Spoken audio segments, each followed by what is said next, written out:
हमें भोजन कैसे स्वीकार करना चाहिए? कहा जाता है जैसा अन्न वैसा मन। हम जब भोजन स्वीकार करते हैं उस समय हमारी मन की स्थिति कैसी होती है, उस स्थिति के आधार पर हमारा भोजन का असर हमारे शरीर पर होता है। उस स्थिति के आधार पर हमारे मन को शक्ति मिलती है या हमारा मन उस स्थिति के आधार पर वीक बनता है।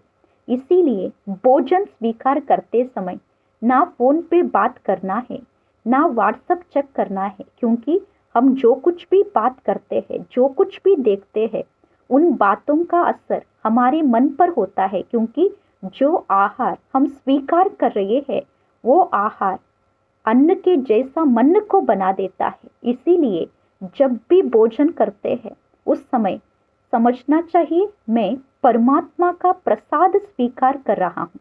प्रसाद समझकर जब हम भोजन स्वीकार करते हैं उस समय अगर परमात्मा की याद में भोजन स्वीकार करेंगे, परमात्मा को याद करके सर्वशक्तिमान परमात्मा की अनंत शक्ति मुझ पर पड़ रही है ऐसा अनुभव करके अगर हम भोजन स्वीकार करने का प्रयास करेंगे तो हमारा अन्न शक्तिशाली बन जाएगा। अन्न शक्तिशाली बनने के कारण उस अन्न का मन पर प्रभाव होने के कारण मन भी शक्तिशाली होगा, उसके साथ साथ तन भी शक्तिशाली होगा। लेकिन हम क्या करते हैं, कोई समस्या के बारे में सोचते हुए भोजन स्वीकार करते हैं या किसी के साथ समस्या के बारे में बात करते हुए भोजन स्वीकार करते हैं, वो समस्या और भी बढ़ जाती है। क्योंकि जैसा अन्न वैसा मन। अन्न स्वीकार करते समय समस्या के बारे में बात करने के कारण हमारे मन में वो समस्या और भी बढ़ जाती है। इसीलिए जब भी भोजन स्वीकार करने के लिए बैठते हैं उस समय फोन को बहुत दूर रखना है और शांति में बैठना है।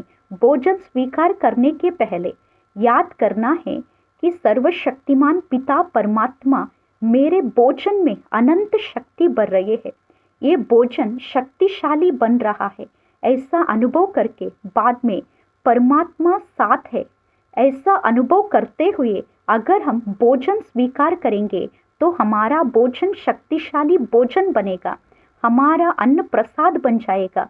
उस प्रसाद को स्वीकार करने के कारण मन भी शक्तिशाली बनेगा, तन भी शक्तिशाली बनेगा।